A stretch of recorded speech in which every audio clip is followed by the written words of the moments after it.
Hello नमस्कार, मैं प्रदीप पांडा बोल रहा हूँ और मेरा यूट्यूब चैनल आप लोग देखने के लिए आपको बहुत बहुत शुक्रिया। और अभी मैं आज एक नई फैक्ट आपको बताने आया हूँ जो कि आपको जानना बहुत ज़रूरी है और जिसमें कि बहुत बड़ी डिबेट चल रही है, डिस्कशन चल रही है। तो आप इसको प्लीज़ ध्यान से समझने के लिए कोशिश की और एंड तक देखिए मेरी वीडियो को, मैं एग्जैक्टली क्या बताने वाला हूँ। ज़्यादातर हम लोग जो बैंक में कोई पैसा डिपॉजिट करते हैं तो हम फिक्स डिपॉजिट के माध्यम से करते हैं और बैंक कभी कभी कुछ बॉन्ड्स भी इशू करता है। तो ग्रीन बॉन्ड हो गया है, गोल्ड बॉन्ड हो गया, ये सब भी बैंक इशू करता है जो कि आरबीआई के थ्रू से होता है और बैंक खुद भी अपनी बॉन्ड्स इशू करता रहता है। तो बैंक में कोई भी इन्वेस्टमेंट अगर हम करते हैं तो एक माइंड में ये एक फीलिंग जाती है कि हम पैसा हमारा सिक्योर्ड है।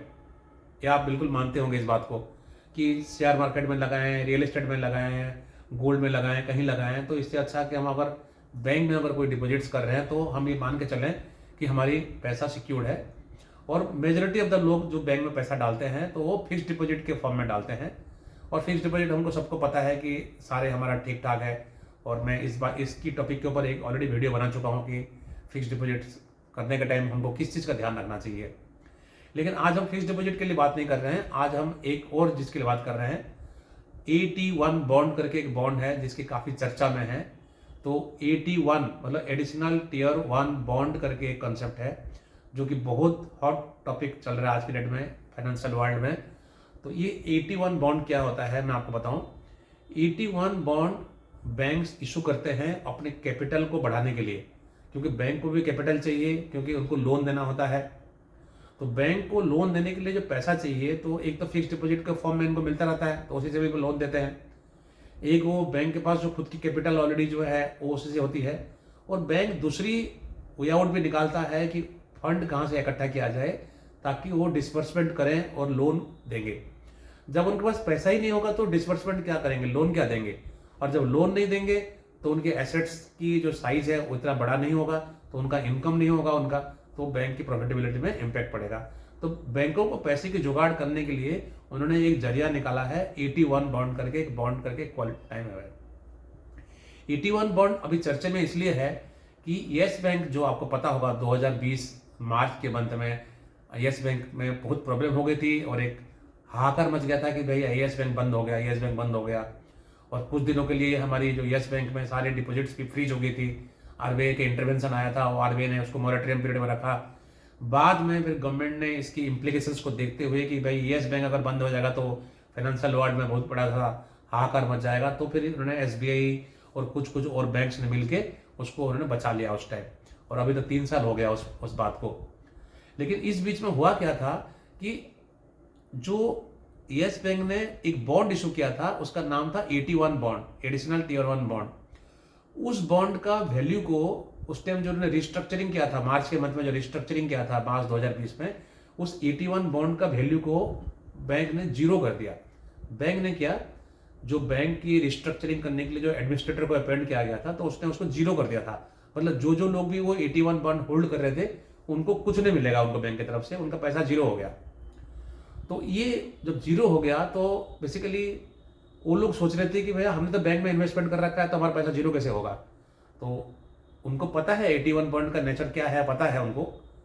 लेकिन उन्होंने बाद में उसको इंटरप्रेट किया कि वो लोग सोचते थे कि भाई हमारा AT1 बॉन्ड तो बहुत सिक्योर्ड है क्योंकि तो हमने बैंक में इन्वेस्टमेंट कर रखा है तो हमारा AT1 बॉन्ड बहुत सिक्योर्ड है। बट हुआ ये कि वो AT1 बॉन्ड का वैल्यू जीरो हो गया, मतलब उनको कुछ भी पैसा नहीं मिलेगा। जबकि येस बैंक में जो शेयर होल्डर्स थे उनका शेयर प्राइस थोड़ा सा कम हो गया था, 4-5 रुपया 6 रुपया करीब आ गया था। लेकिन बाद में येस बैंक का शेयर प्राइस बढ़ गया, 15 रुपया, 16 रुपया, 17 और 20 में 20 रुपया भी चला गया था। लेकिन जो AT1 बॉन्ड होल्डर्स थे उनका प्राइस जीरो हो गया था। उसमें आज की डेट पे केस चल रहा है।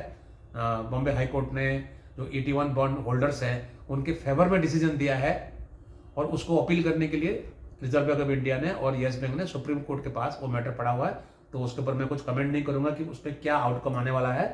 क्या वो येस बैंक के फेवर में डिसीजन देगा कि जो उन्होंने डिसीजन दिया था येस बैंक ने कि उसके वैल्यू को जीरो करने के लिए वो सही था, या सुप्रीम कोर्ट जो है बॉन्ड होल्डर्स के नाम पे डिसीजन देगा नहीं आप लोगों को पैसा मिलेगा, फुल अमाउंट मिलेगा, आधा मिलेगा, कितना मिलेगा, वो सुप्रीम कोर्ट का डिसीजन के बेसिस पे होगा वो चीज।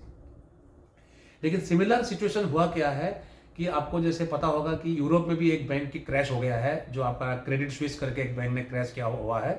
और क्रेडिट स्विस बैंक ने भी ऑलमोस्ट सेम तरीके से, जिस तरीके से येस बैंक को का 81 बॉन्ड को जीरो कर दिया गया था, सेम तरीके से क्रेडिट स्विस बैंक ने भी जितने भी 81 बॉन्ड इशू किया था, और कोई छोटा मोटा अमाउंट नहीं था। येस बैंक का तो 81 बॉन्ड का जो वैल्यू 8,400 करोड़ था सिर्फ, लेकिन वहां तो $17 बिलियन, 17 बिलियन मतलब करीब करीब 1.5 लाख करोड़ हो गया। 1.5 लाख करोड़, 1 बिलियन का आप लगा लो 8,200 करोड़ है, तो आप 17 बिलियन का कैलकुलेट कर लेना कितना हो जाएगा, करीब करीब 1,35,40,000 करोड़ हो जाएगा।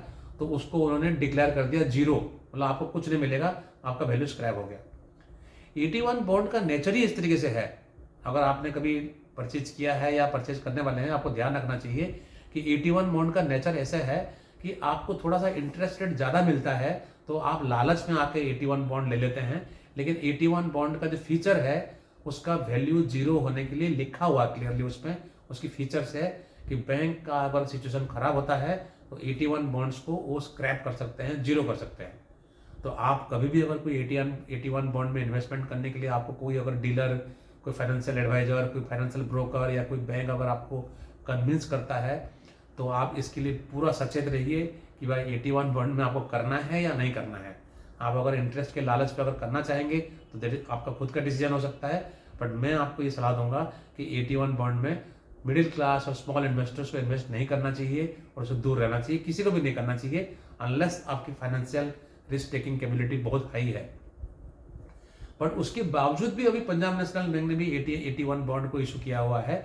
ऐसा नहीं कि 81 बॉन्ड जो है पूरा दुनिया से खत्म हो गया पूरा। 81 बॉन्ड्स मार्केट में है, नया इशू भी हो रहा है, अभी भी इशू हो रही है।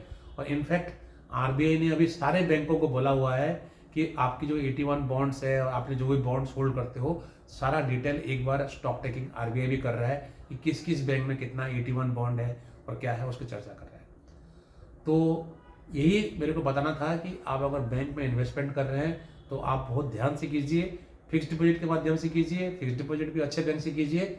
कोई भी हाइब्रिड और जिस बॉन्ड के बारे में आपको समझ में नहीं आ रहा है, आपको कुछ क्लैरिटी नहीं है उस बॉन्ड के बारे में, तो आप उसमें बिल्कुल नहीं करना चाहिए।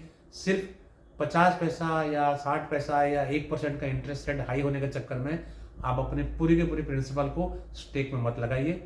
तो आप इसमें बिल्कुल केयरफुल रहना चाहिए आपको अपने इन्वेस्टमेंट के बारे में।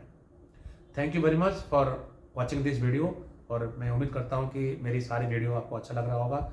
और आपको अगर अच्छा लगा है तो प्लीज़ आप अपने फ्रेंड सर्किल में भी मेरे चैनल को सब्सक्राइब कराने के लिए आप फॉरवर्ड कीजिए, ताकि मैं और भी अच्छी वीडियो बना पाऊँ।